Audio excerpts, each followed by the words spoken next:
Bismillahirrahmanirrahim. Assalamualaikum warahmatullahi wabarakatuh.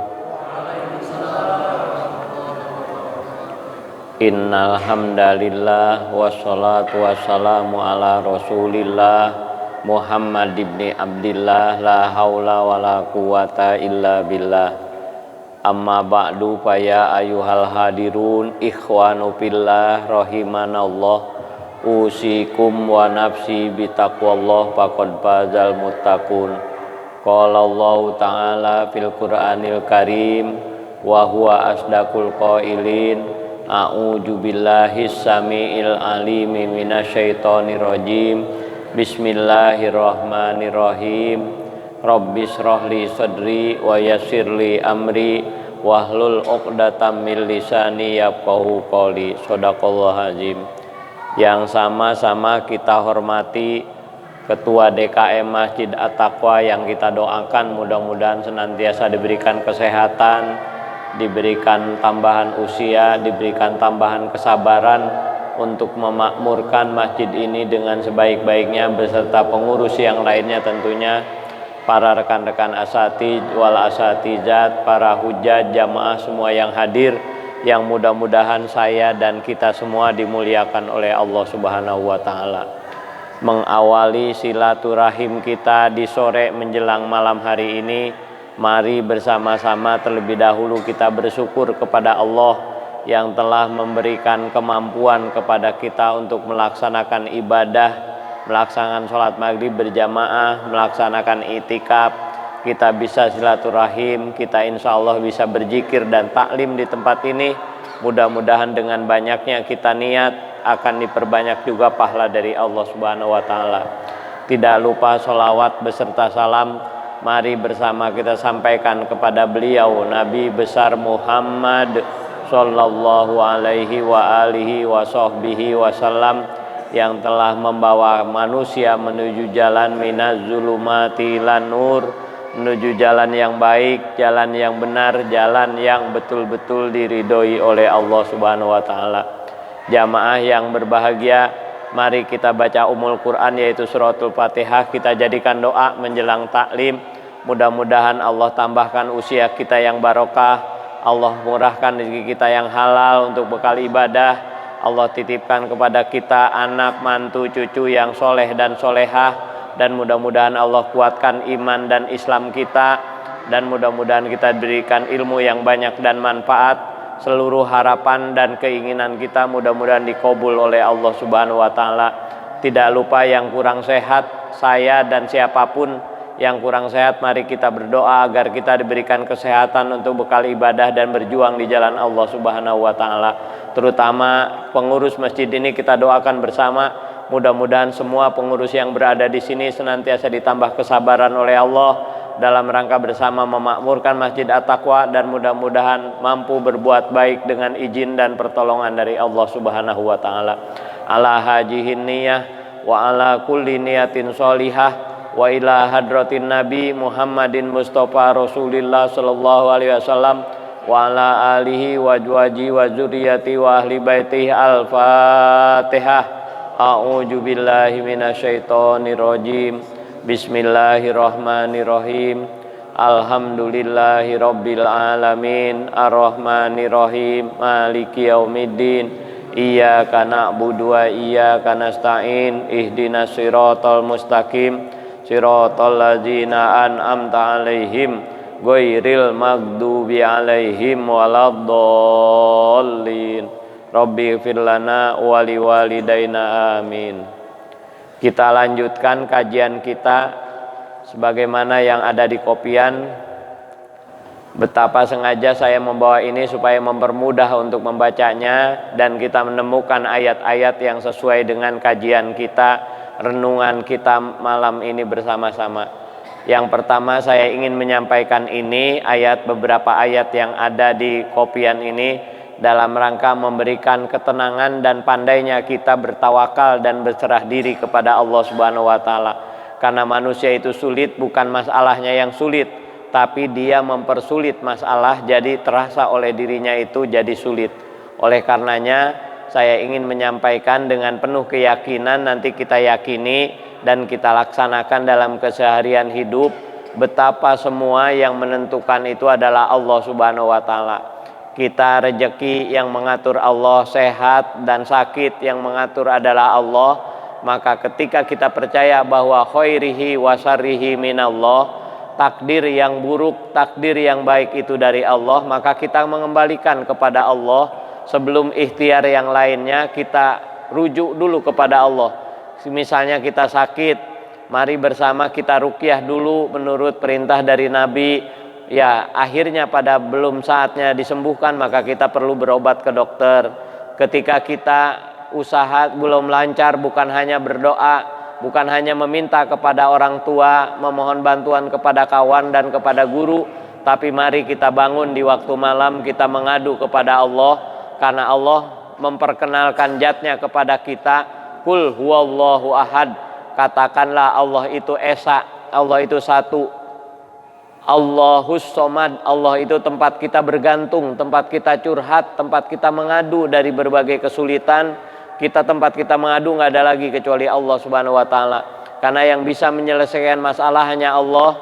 Ija aroda syai'an ayyakula lahu kun fayakun. Kalau Allah menghendaki berbuat sesuatu, Allah cuma cukup bilang dengan kun, jadi, fayakun, maka jadi. Fayakun itu jawabannya. Allah hanya menggunakan 2 huruf saja. Kun, jadilah. Fayakunu, maka jadi apa yang diinginkan oleh Allah. Itulah kekuasaan Allah, dan bagi Allah tidak ada perkara yang sulit, Pak. Sulit itu hanya kamusnya manusia. Makhluk kita akan merasa sulit, tapi bagi Allah tidak pernah ada rasa sulit, dan tidak mungkin Allah memiliki kesulitan. Berbuat apapun pasti bagi Allah itu mudah. Karena itu ayatnya kita baca sama-sama, kita renungkan bersama. Yang pertama yaitu di surat At-Taubah ayat 51. Silahkan dibaca. Kita gantian.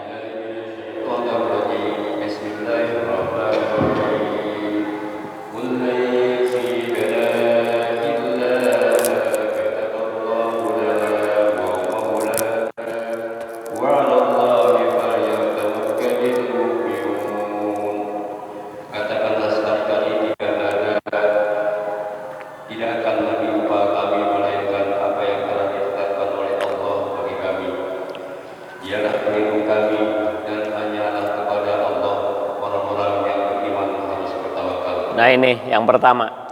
A'udzu billahi minasyaitonir rajim. Kul la yusibana illa ma kataballahu lana huwa maulana wa 'alallahi falyatawakkalul mu'minun. Kun, katakan Muhammad, la yusibana, tidak akan menimpa kami illa ma kataballahu lana, kecuali yang sudah Allah tuliskan bagi kami. Huwa maulana, dialah Allah pelindung kami. Wa 'alallahi, dan hanya kepada Allah. Falyatawakkalul mu'minun, hendaklah berserah diri orang-orang yang beriman. Jadi tidak akan pernah kena musibah kita, nggak bakal kena apapun kita kecuali yang sudah Allah tuliskan di dalam kitab Lauhil Mahfuz. Contoh Pak, contoh kemarin 2 tahun kita kena COVID. Saya punya kawan, sama-sama guru. Bahkan sudah 2 hari saya bertemu jalan bareng dengannya. Itu bagaimana teliti betul. Dia pengurus musola dan ngajar di musola namanya Al-Qolam. Setiap orang yang masuk di tahun 2001 dan di tahun 2000 pertengahan COVID sedang hebat-hebatnya, tidak berani orang masuk ke musolahnya tanpa yang namanya apa? Masker. Kalau nggak pakai masker nggak boleh masuk ke musolahnya. Tapi yang kena sampai mati adalah menantunya sendiri. Padahal tiap hari pakai masker. Si orang masuk ke musolahnya nggak pakai masker, keluar Pak, tolong Pak keluar, dikeluarin sama dia. Tapi nyatanya yang sampai mati itu tentunya sendiri sampai hari ini, anaknya itu ada yang yatim, cucunya 2. Luar biasa, tidak akan kena kalau tidak pernah ditulis oleh Allah di Lauhil Mahfuz, nggak bakal bisa. Dan sebaliknya kalau Allah sudah tulis di kitab Lauhil Mahfuz, itu tidak akan ada yang bisa menghalangi, pasti terjadi. Makanya ketika kita mengadu, silahkan kita jam 2 mengadu kepada Allah, 2:30 kita ngadu kepada Allah, ya Allah saya punya urusan, bahwa Allah menyatakan, Nabi menyatakan tidak akan ada yang mudah kecuali perkara yang dipermudah oleh Allah, dan tidak akan ada perkara yang sulit kecuali yang disulitkan oleh Allah. Allah yang mempermudah, Allah yang membuat sulit. Maka kita kembali falyatawakkalul mu'minun. Kalau memang kita benar-benar beriman, mari kita serahkan urusan kita kepada Allah supaya hidup kita ini nyaman. Jadi apapun yang terjadi, kebaikan tinggal kita bersyukur kepada Allah, diberikan kebaikan. Kalau kita bersabar, bersyukur dapat pahala, bersabar pun mendapat pahala. Jangan diserahkan atau ngadu ke siapapun. Seperti kemarin di Bekasi sampai yang namanya banjir sampai ke pinggang, ada yang sampai 1 dada di rumah Pak. Mau nyalain siapa? Salahkan diri sendiri, memang sudah takdir dari Allah. Kemudian penyebabnya diri kita sendiri. Kenapa bikin rumah di sawah? Atau air kalau ngomong ini sawah tempat saya, yuk sekarang kita bareng-bareng tinggal di sini. Coba kita di sini di Keranggan, nggak bakal kena banjir karena memang tempatnya daratan. Kalau di kita banjir, betapa orang lain akan tenggelam. Jangan salahkan. Sekarang pasirnya dikerukin, dibawain ke material setiap hari berapa ratus meter kubik dibawain. Nanti lautnya itu kosong, maka lempengannya itu akan pecah dan terjadi apa? Gempa nantinya. Yang kena kita juga. Makanya Allah menyampaikan di dalam Al-Quran yang surat yang lain, Joharol pasadu fil barri wal bahri bima kasabat aidin nas liyuziqahum ba'dallazi amilu la'allahum yarji'un. Telah nampak kerusakan di daratan dan lautan, itu penyebabnya adalah bagaimana ulahnya tangan manusia yang jahil, supaya Allah merasakan kepada mereka akibat hasil pekerjaan mereka, supaya mereka kembali ke jalan yang benar. Jadi apapun yang terjadi karena memang salahnya kita sendiri, Allah yang berbuat, sebabnya kita. Seperti para kiai sekarang banyak yang kena gula, yang salah siapa? Coba bayangkan aja, jam 11 makan, yang dimakan apa? Kembuli. Sampai rumah langsung ngapain? Tidur. Itu penyebab yang dilarang oleh dokter.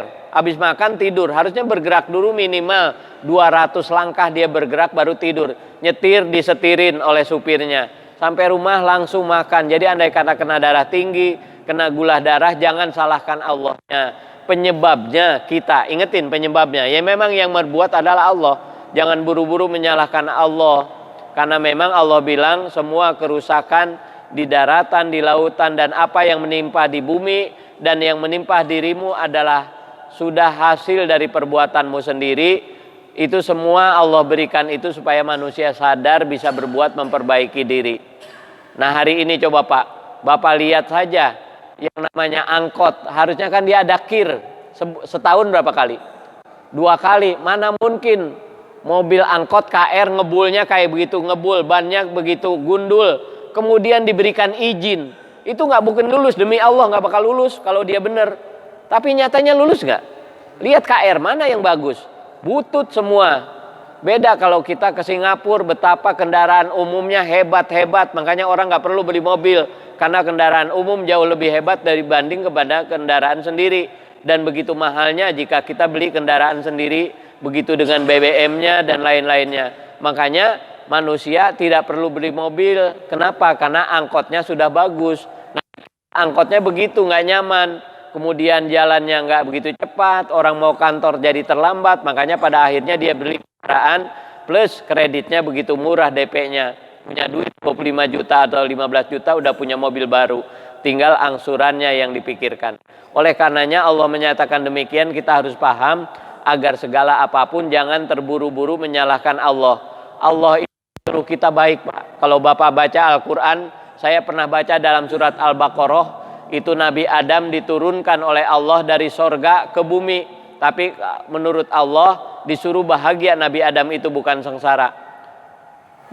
Walakum fil ardi mustaqarrun wa mataun ilahin dam, bagi kamu di bumi ada tempat tinggal dan kesenangan hidup ilahin, sampai batas waktu yang Allah tentukan, artinya sampai mati. Jadi Allah menyuruh kita itu bahagia, Pak. Makanya kita kalau yang nggak mampu jangan dipikirin, jangan kayak orang kemarin, tahun kemarin mau fitrah saya harus ngejual jam tangan kali ya Pak Ustadz. Ya nggak perlu zakat fitrah, kalau nggak punya beras kagak wajib. Nih pergi haji Bapak, sekarang belum haji, nggak perlu pergi haji kalau nggak punya uang. Punya tanah dan rumah 100 meter dijual, pulang haji jadi terlunta-lunta, nggak boleh. Ngangkanya itu Allah menyampaikan pergi haji itu manis tato'a, bagi yang mampu, ilaihi sabila, di jalannya.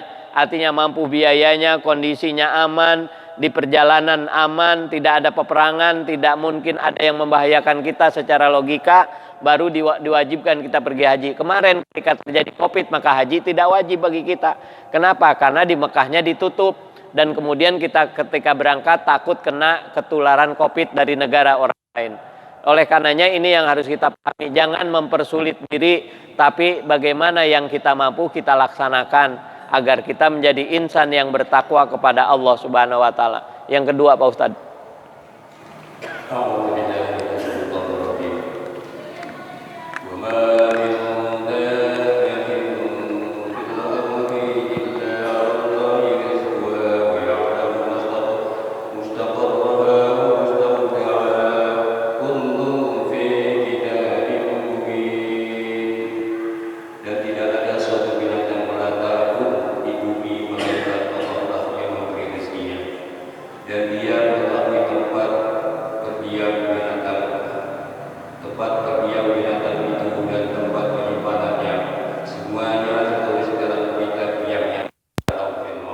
Yaitu sampai Allah menyampaikan wa ma min dabbatin, tidak pernah ada binatang melata sekalipun, jangankan kita yang punya otak, binatang melata. Saya mah logika saya itu Pak, yang namanya cecak itu mestinya kelaparan, cecak mati Pak. Bayangkan saja makan cecak apa?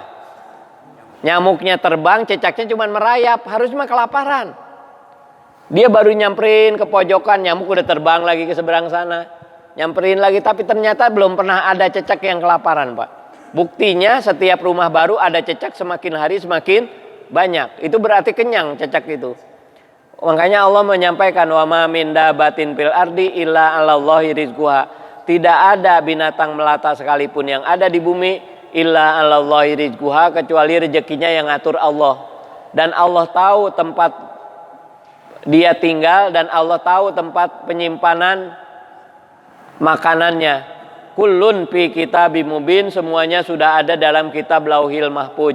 Kapan dia hidup, kapan dia lahir, kapan dia mati, apa penyebab mati, misalnya kedempet pintu, kedempet jendela dan segala macamnya. Jadi sudah Allah tentukan. Makanya kita jangan terlampau sibuk ngurusin diri kita, tetapi yang sibuk bagaimana kita ngurusin kewajiban kita kepada Allah. Ingetin ini. Yang kita sibukkan apa kewajiban saya kepada Allah, apa kerjaan saya kepada Allah. Jangan ngurusin kerjaan Allah kepada kita. Allah mah tenang saja, Allah berbuat itu pasti benar, dan Allah berbuat itu pasti baik dan pasti bisa gitu. Makanya Allah itu Qadirun, maha kuasa. Allah itu Qadirun, muridun, alimun, hayyun, samiun. Jadi Allah itu serba maha. Jadi nggak perlu berpikir tentang Allah, tapi bagaimana berpikir tentang apa kewajiban saya kepada Allah, begitu. Karena memang rezeki yang ngatur siapa? Allah. Sekarang kalau dagang tidak laku, tinggal kita ngadu kepada Allah. Jangan yang ngatur Allah, ngadu kepada ustadz gitu. Bukannya nggak boleh, kita ngadu dulu kepada Allah jam 2, ya Allah lancarkan usaha saya, ya Allah berikan kepada saya kebaikan, berikan kepada saya rezeki yang halal dan barokah. Kita ngadu jam 2, jam setengah.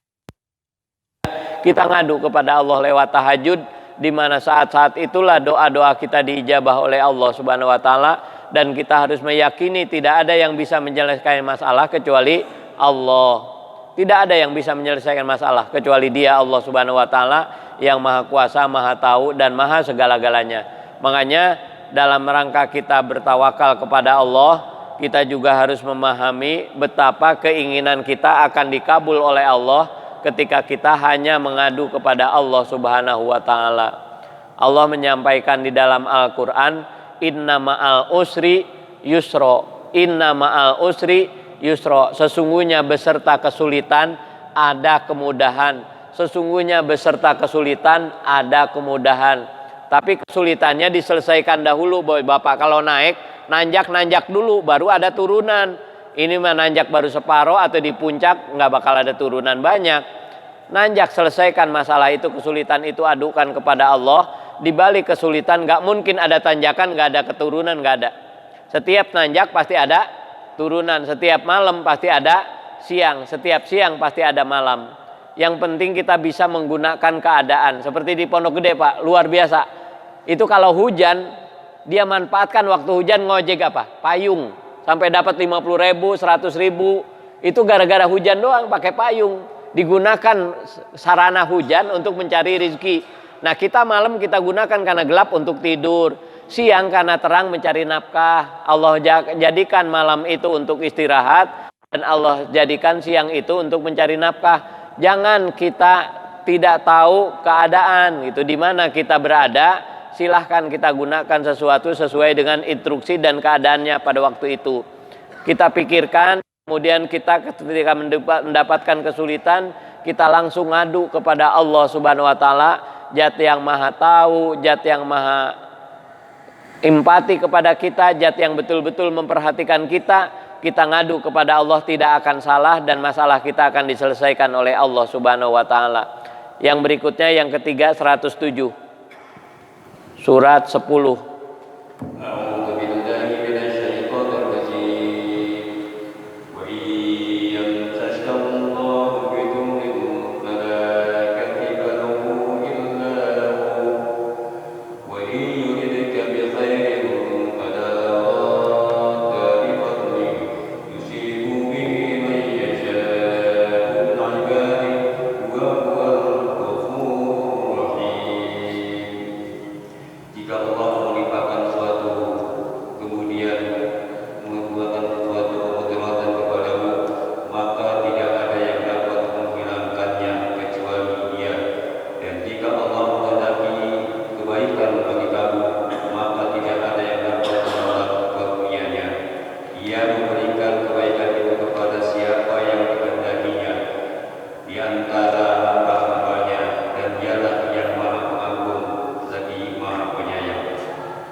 Ini secara tegas Allah menyampaikan untuk kita bagaimana untuk kita pandai menyampaikan masalah kepada Allah Subhanahu wa taala. Sampai Allah bilang wa iyam saskallahu bidurin fala kashifalahu. Kalau Allah mau menjadikan kesulitan, tidak ada yang dapat menghalangi atau mengingkarinya kecuali pada Dia. Terus wa iyyaka bi khairin, kalau Dia menghendaki kebaikan, fala radda li fadlihi, tidak ada yang dapat menolak karunia Allah. Yusibu bihi may yasha, Allah memberikan itu kepada orang yang Dia kehendaki min ibadihi, dari hamba-hambanya. Wa huwal ghafurur rahim, dan Dia Maha Pengampun lagi Maha Penyayang. Nah, ini yang harus kita pahami. Jadi ketika ada Allah menghendaki kebaikan kepada kita, pasti terjadi. Karena tidak mungkin Allah berkehendak saya berbuat baik kemudian ada yang menghalangi. Kalaupun ada yang menghalangi nggak bakal bisa. Contohnya Nabi Musa, Pak, contoh yang paling gampang ini. Di dalam Al-Quran bagaimana Nabi Musa dikejar-kejar oleh Fir'aun, mau dibunuh, mau disalib. Tapi ternyata malah Fir'aunnya sendiri yang tenggelam ke laut. Itu bagaimana luar biasanya Allah berbuat kepada pertolongan kepada Nabi Musa yang tidak pernah diduga. Nabi Musa cuman bawa apa? Tongkat. Allah bilang idrib bi asokal bahar. Musa, tongkatmu pukulkan ke lautan. Tanpa dipikir sama Nabi Musa, karena disuruh oleh Allah, tongkat kayu dipukulkan ke laut. Coba bayangkan, tongkat panjang siapa sih? Paling semeter. Sementara lautan dari Madian ke Mesir kan jauh itu Pak lautan. Misalnya kita pergi ke Banten sampai kita lihat ke Singapura, ke Malaysia, kan jauh banget. Tapi semuanya jadi beku dengan izin Allah, karena Allah nyuruh. Setiap Allah nyuruh pasti Allah berbuat pada akhirnya. Berbuat untuk pertolongannya maksudnya. Nabi Musa ketika sudah dikelilingi oleh ular, kata Allah lemparkan tongkatmu. Dilempar tongkat menjadi ular yang paling besar. Akhirnya ular-ular tukang sihir dimakan semua oleh tongkatnya Nabi Musa yang sudah menjadi ular. Ketika sudah harus nyebrang di lautan kan gak mungkin pasukan bisa nyebrang dengan secepatnya. Harus berenang di laut gak mungkin bisa. Makanya ketika dipukulkan tongkat itu ke lautan, laut itu bisa menjadi es seperti es beku. Akhirnya laut itu bisa diinjak oleh Nabi Musa dan kemudian Fir'aun ngikut di belakangnya. Ketika Nabi Musa sudah sampai di seberang, malahan dipukul kembali lautan yang sudah menjadi es tadi yang keras, kemudian mencair kembali dan tenggelam Fir'aun ketika itu. Oleh karenanya ketika Allah mau menghendaki kebaikan kepada Nabi Musa, walaupun Nabi Musa itu pasukannya tidak banyak dibanding dengan pasukan Fir'aun, tapi menang Nabi Musa. Tetapi sebaliknya, kalau Allah menghendaki kejahatan kepada seseorang, kejelekan kepada seseorang, binasa untuk seseorang, nggak ada yang bisa menghalangi. Contohnya siapa? Si Korun. Masa satu kampung gempa seperti kemarin mungkin Bapak lihat di mana? Ini kan pada Cianjur. Masa orang lain yang lebih besar Pak kadang 6, sekian nggak kenapa-napa, cuman retak-retak, ini mah ambles, berantakan semua. Bangunan pesantren kena, masjid kena, segala macam kena. Sampai saya punya keponakan pesantren di Cianjur, nangis kiainya. Bagaimana 2 lantai seperti pesantren saya hancur semua, anaknya dipulangin. Sekarang ada di pesantren saya anaknya. Kenapa saya bilang pulang? Mang, hancur kabeh, Mang, jana. Ya Allah, bangunan hancur semua, makanya saya dipulangkan. Ya udah. Saya bilang apa ya, kuat najar, saya bilang kalau saya punya uang, saya akan bangunkan, bantuin gitu, maksudnya nggak banyak juga. Ya Allah, mudah-mudahan saya bilang punya rezeki bisa membantu. Alhamdulillah dari At-Taqwa ini udah berapa kali ke sana coba. Ya itu makanya itu akan ada modal untuk kita berbuat amal soleh, adalah kesempatan. Itu semua terjadi bukannya nanti dibilang dunia udah pikun, bukan. Di Bandung monyet berantakan ke rumah-rumah orang pada hari Jumat 4 pekan yang lalu, Jumat yang lalu 4 minggu sudah. Bagaimana ribuan dari tempat rekreasi dari gunung turun ke rumah semua. Kemudian di Bandung, di Sukabumi dihancurkan, kemudian di mana lagi? Daerah Sunda mulu tuh, Garut, kena semua. Itu bukan karena dunianya udah pikun, bukan, ingetin sama Bapak, bukan karena pikun. Semuanya ada yang berbuat, yaitu Allah Subhanahu wa Ta'ala, bukan karena dunianya pikun. Contoh Nabi Nuh, itu Nabi Adam, Nabi Idris, Nabi Nuh, baru Nabi ketiga sudah banjir, sedunia banjir, sampai gunung kebanjiran. Itu kan masih muda banget buminya, karena memang menghendaki, ada yang mempermainkan, ada yang berbuat, bukan jadi sendiri. Jangan dibilang pohon ini jadi-jadian, nggak ada cerita jadi-jadian. Pohon pasti jadi, ada yang menjadikan. Kita jatuh dari motor, ada yang menjatuhkan. Dompet hilang, kecopetan, ada yang menggerakkan hati copetnya itu. Siapa yang menggerakkannya? Allah. Tinggal kita mikir, ini kenapa dompet hilang ya? Oh mungkin jarang sodako. Sodako mah sering, cuman 1.000 seminggu ke masjid. Coba untuk rokok aja berapa duit? Kalau 10.000 aja kali 7 berapa? 70.000. Tiba-tiba Jumat bawa duit cuma 1.000. Ya kagak pantas lah. Andai kata misalnya dompet hilang juga pantas gitu. Allah memberikan hukuman. Masa untuk rokok yang makruh 70.000, sementara untuk ke sorga cuma 1.000. Tuh ingetin Pak. Makanya saya mah sedih banget Pak. Nih ingetin nih, Bapak Amil Mi'an, enak banget ini Pak, punya wakaf segini. Ya Allah deh, baca Haji Madrahim dilanjutkan oleh beliau, enak banget, meninggal pensiunan, pahala. Coba nanti kalau kita meninggal, apa yang kita tinggal? Makan sehari berapa duit? Kira-kira aja. Sehari, bukan sekali makan. Kalau 50 aja dah. Sehari 55 kali 3, 1.500.000 yang disimpan di toilet Pak, di belakang. Di WC kalau mati dibawa nggak? Nah sekarang untuk wakaf tanah ada nggak berapa duit sebulan? Itu Pak, sedih, benar-benar sedih. Saya juga sendiri Pak. Ya Allah, kalau saya mati nanti apa amal saya? Sehingga guru saya di Tasikmalaya, Mama Hera Pendi, pernah pesan ke saya, Ahmad, kamu boleh mati dan pasti kamu mati katanya, tapi amal kamu nggak boleh mati. Saya kuat bingung waktu itu ketika mondok, amal saya nggak boleh mati ketika saya mati. Lah sia kudu boga wakaf tanah cenah. Saya bilang dulu memikir gimana amal saya terus hidup kalau sayanya mati. Bisa mewakafkan tanah ini almarhum. Ya Allah, setiap orang sholat Jumat, sholat maghrib, sholat asar terus mengalir pahala. Sementara tanah yang lainnya lebih banyak nggak? Pasti lebih banyak, habis nggak? Habis, untuk anak, cucu, dijualin, habis.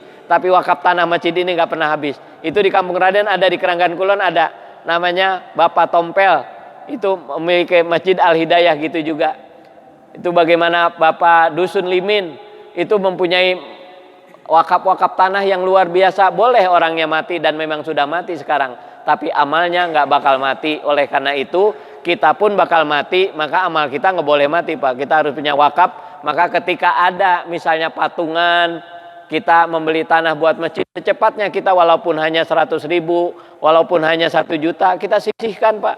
Benar-benar supaya kita meninggal, amal kita tidak meninggal. Kita nitipkan di sini misalnya nih, keramik 2 meter, 3 meter dipakai sholat, mendapat pahala. Orang lain yang tahajud, kita yang dapat pahala. Kalau cuma dimakan 1,5 juta setiap bulan, itu tidak akan ada simpanan. Kecuali kalau kita makan, belum makan baca Bismillahirrohmanirrohim. Setelah makan juga kita baca doa, makannya dapat pahala, selesai makan juga diberikan pahala oleh Allah.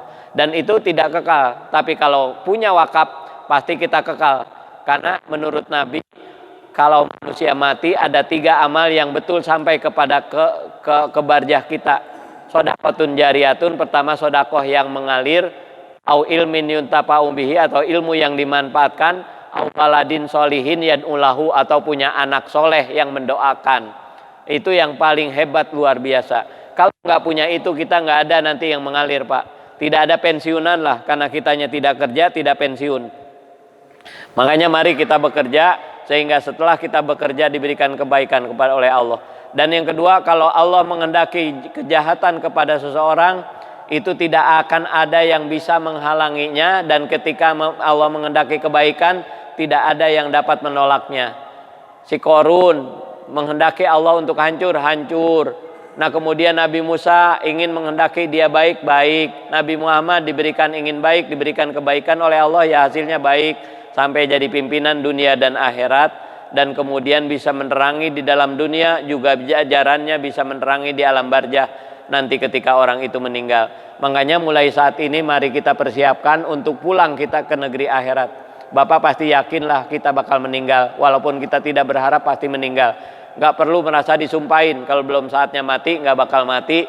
Tapi kalau sudah saatnya mati, gak bisa ditolak. Walaupun sedetik, gak bakal mundur. La yu'akhir, tidak bisa ditunda. Wala yuqaddimun, dan tidak bisa didahulukan. Mati itu pas menurut Allah jam 1, pasti jam 1. Nah setelah kita mati, kita berpikir apa bekal saya untuk mati nanti. Makanya ketika orang itu punya bekal, Pak, kapanpun mau berangkat siap. Misalnya mau rekreasi hari Minggu, gak perlu bertanya kepada panitia, karena sudah punya duit. Kapanpun berangkat, siang maupun malam siap, karena sudah ada bekalnya. Yang repot, bagaimana dia belum punya bekal ketika mau diumumkan minggu depan kita rekreasi ke Bandung, minggu depan, karena ternyata dia tidak punya bekal untuk apa? Biaya di perjalanan. Itu repotnya. Makanya kita untuk pulang ke hadirat Allah Subhanahu wa taala, untuk menghadapi sakratul maut, mari bersama-sama, mumpung sekarang kita masih hidup, kita berbekal agar kita mendapat ridho dan pertolongan dari Allah Subhanahu wa taala. Dan kemudian Allah menyampaikan di dalam surat yang berikutnya, Pak Ustadz, ayat 38 aja. Ya. La in sa'altahum.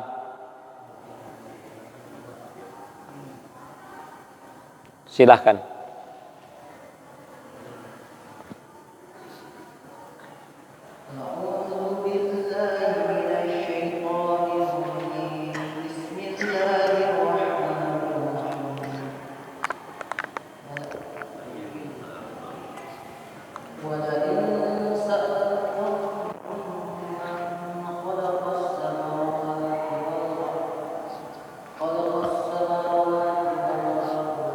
Layakuluna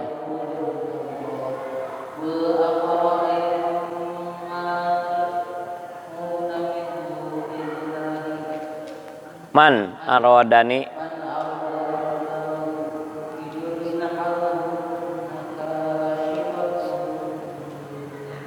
au aradani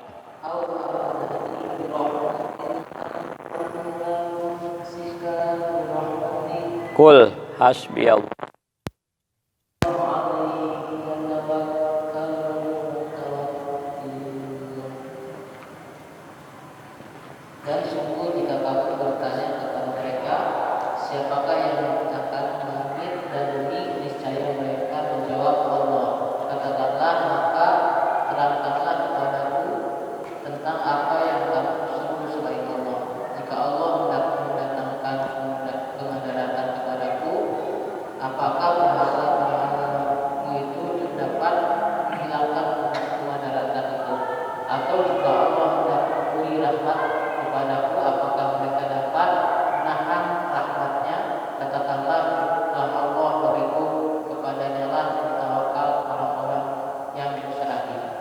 Nah itu. Jadi ketika memang Allah mau menghendaki segala macam yang baik, tidak ada dapat menghalangi, dan kalau Allah mau memberikan rahmat juga tidak ada dapat yang menahan. Cukuplah Allah bagi kita, dan hanya kepada Allah lah orang-orang yang bertawakal itu berserah diri. Jadi kita hanya bisa berserah diri seutuhnya kepada Allah, karena memang nanti yang menentukan segalanya adalah Allah. Makanya hari ini yang terpenting kita bisa melaksanakan bagaimana Allah sampaikan dalam surat Al-A'raf ayat 96, tidak ada di dalam kopian yang di Bapak dikirim itu. Allah menyampaikan, walau anna ahlal qura amanu wattaqau lapatahna alaihim barokatim minas sama'i wal ard. Andai kata satu penduduk, satu negeri, mereka beriman dan bertakwa, pasti kami bukakan kepada mereka berkah dari langit dan bumi. Walakin kajabu, sayangnya mereka mendustakan ayat-ayat Allah. Fa'akhadnahum bima kanu yaksibun. Akhirnya Allah siksa karena perbuatan mereka sendiri. Jadi kalau kita hidup ingin barokah, ada konsepnya di surat 7 ayat 96, surat Al-A'raf ayat 96, yaitu punya iman disertai dengan takwa. Itu lapatahna alaihim barokatim minas sama'i wal ard. Pasti Allah pintukan pintu keberkahan. Tinggal kita bertanya, apa itu barokah? Tajdidu fil khair, yang namanya barokah tambah baik. Jadi rumah tangga yang barokah semakin lama, bertahun-tahun tambah baik, tambah baik. Dan sebaliknya rumah tangga yang tidak barokah, awalnya punya TV, punya motor, kejual semua. Nah itu tidak barokah berarti rumah tangganya. Kalau rumah tangga yang baik, tak makin hari walaupun sedikit dia nambah, nahan, nambah. Warung yang tadinya di cuman misalnya warung kecil, bertambah, buka cabang, itulah tandanya barokah. Jadi kita benar-benar kalau ingin diberikan keberkahan oleh Allah itu punya imannya sudah, modalnya sekarang tinggal kita susun takwanya. Karena Allah bilang amanu wattaqau, dia punya iman dan dia bertakwa kepada Allah. Lapatahna alaihim barokatim minas sama'i wal ard. Pasti kami bukakan pintu keberkahan dari langit dan dari bumi. Dari langit turun hujan dengan telatur, dari bumi tumbuh tumbuhan dengan subur. Barokah sudah hidup itu, nggak pernah susah. Kalau Bapak nggak percaya, saya peranti, sumpah demi apapun. Saya punya guru namanya Kiai Haji Raden Uwed dari Lewiliang. Itu bagaimana ketika dia nih mungkin ya Pak Ustadz Mehmet kenal sama beliau. Itu lucunya Pak, kuat sampai dia bilang, Ahmad kalau Bapak kesini jangan nyiapin apa-apa, nggak usah repot-repot. Karena saya dulu kan juga nggak punya apa-apa. Ketika memang tahun-tahun 90 belum ada apa-apa, bangunan juga belum ada. Tapi lucu banget, setiap dia mau datang ke rumah saya ngajar tafsir Ibnu Katsir, itu lucu banget. Makanan teh ada yang ngebawain pisang, ada yang ngebawain bekakak ayam, murid saya. Dia sangka mah saya yang bikin. Saya bilang, Pak, henteu ni ngandamel, ieu mah tos aya, sudah ada. Setiap Bapak mau datang teh, ya Allah, hidup Bapak berkah amat, Ahmad, cenah alhamdulillah gitu, masukan teh ngarepotkeun maneh, cenah. Takutnya saya ribet. Saya datang guru, nyiapin segala macam, dia bilang enggak usah. Cuman saya ingetin kalau dia puasa pasti dari mulai Roah, dari mulai Sa'ban 3 bulan dia puasa, bulan Rajab puasa, bulan Ramadan puasa, ditambah 6 hari bulan Syawal. Berkah banget hidupnya, mana badannya kecil tapi gagahnya luar biasa. Itu benar-benar kalau dia datang ada pisang Ambon yang gede, ada daging, berkat padahal dari orang lain boleh ngasih, tapi dia mau datang udah ada di rumah saya. Makanya dia bilang, saya kalau datang ke rumah si Ahmad katanya disiapin segala macam, padahal mah nggak nyiapin, kita udah dibawain sama orang lain. Itulah barokah. Jadi ketika kita datang kemana-mana mau minjem uang, alhamdulillah yang kita mau minjem punya uang. Kita mau misalnya butuh apa-apa ada, walaupun lewat pertolongan orang lain ada, Allah berikan. Itulah barokah. Jadi agar kita hidup barokah, kita minta kepada Allah setelah punya iman agar kita menjadi insan yang bertakwa kepada Allah Ta'ala. Apa itu takwa? Imtisalu awamirillah wajtinabun nawahihi, mengerjakan perintah Allah sesuai kemampuan dan meninggalkan larangan Allah tanpa ada alasan. Jangan ada nanti, Pak tinggalin minum bir, oh nggak mampu, nggak ada cerita. Kalau ninggalin harus semuanya, nggak ada alasan. Kalau mengerjakan itu sesuai kemampuan. Jadi untuk menjadi orang takwa itu tidak harus mengerjakan ayat Quran semuanya. Jadi walaupun kalau kita tidak mampu tidak harus dikerjakan. Tetap yang mampu, hanya yang mampu itulah yang kita kerjakan. Sholat mampu berdiri, silahkan berdiri. Nggak mampu berdiri, silahkan boleh sambil duduk. Makanya di masjid suka disiapin apa? Bangku kan. Nah itu untuk menyiapkan bagi orang yang nggak bisa ruku dan sujud. Disiapkan bangku, pahalanya sama bagi orang yang ruku, sujud, dan berdiri. Kalau dia memang tidak mampu, silahkan, yang penting sholat, yang penting melaksanakan perintah Allah.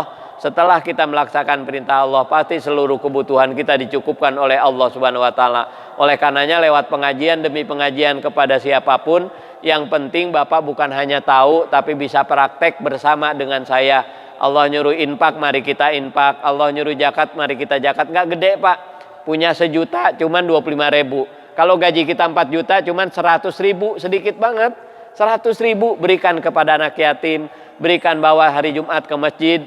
Insya Allah kita akan diberkahi oleh Allah. Allah bilang, siapa orang berbuat kebaikan 1 dibalas asru amsalihah 10 kali lipat.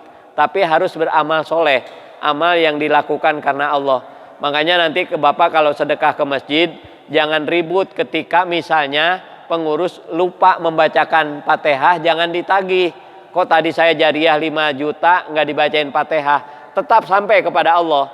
Yang penting kita sedekah karena Allah, bakal dibalas oleh Allah. Tapi kalau sedekahnya pengen dibacain Fatihah, nanti sebatas Fatihah itulah pahalanya. Oleh karenanya yang kita lakukan sesuai janji kita, inna sholati wa nusuki wa mahyaya wa mamati lillahi rabbil alamin. Sungguhnya sholat saya, ibadah saya, di hidup dan mati saya hanya karena Allah Subhanahu wa Ta'ala. Bukan hanya kepada yang lain, bukan karena yang lain, tapi semata-mata mencari ridhonya Allah. Nanti ketika kita sulit pasti ditolong oleh Allah. Kalau kita mengharap pertolongan guru, pertolongan kawan, itu terbatas Pak. Terbatas, betul-betul terbatas. Bapak mengharap pertolongan saya kalau sayanya ada dekat Bapak. Kalau saya di Keranggan, Bapaknya di tol, siapa yang menolong? Tapi kalau kita berharap pertolongan Allah, di tol ada Allah, di Bogor ada Allah. Makanya alhamdulillah sampai hari ini saya mau kemana juga sendiri aja. Jadi kenapa nggak takut? Karena memang ada yang menyertai saya, malaikat rokib, malaikat atid, malaikat hafajoh di depan dan di belakang, dan yang pastinya ada Allah. Saya di tol ada Allah. Kalau memang harus meninggal di rumah, pasti di rumah. Harus meninggal di jalan, pasti di jalan. Kalau harus meninggal jatuh dari pesawat, pasti kita naik pesawat dan jatuh. Oleh karenanya kita dengan demikian memiliki iman, berserah diri kepada Allah, hati akan tenang, dan mudah-mudahan kita diberikan kebaikan oleh Allah Subhanahu wa Ta'ala. Dan kemudian akhir dari taklim ini, mari bersama kita berdoa, mudah-mudahan Allah memberikan kebaikan kepada saya dan kita semuanya, agar kita semua rencana baik kita dikabul oleh Allah Subhanahu wa Ta'ala. Usaha apapun yang halal mudah-mudahan diberikan kemudahan, diberikan rezeki yang halal dan barokah. Kita diberikan anak, keturunan, serta rumah tangga yang sakinah, mawaddah, warohmah. Allah memberikan keselamatan kepada kita, baik hidup di dunia yang sementara, terlebih di alam barzah yang panjang, dan di alam akhirat yang kekal dan abadi.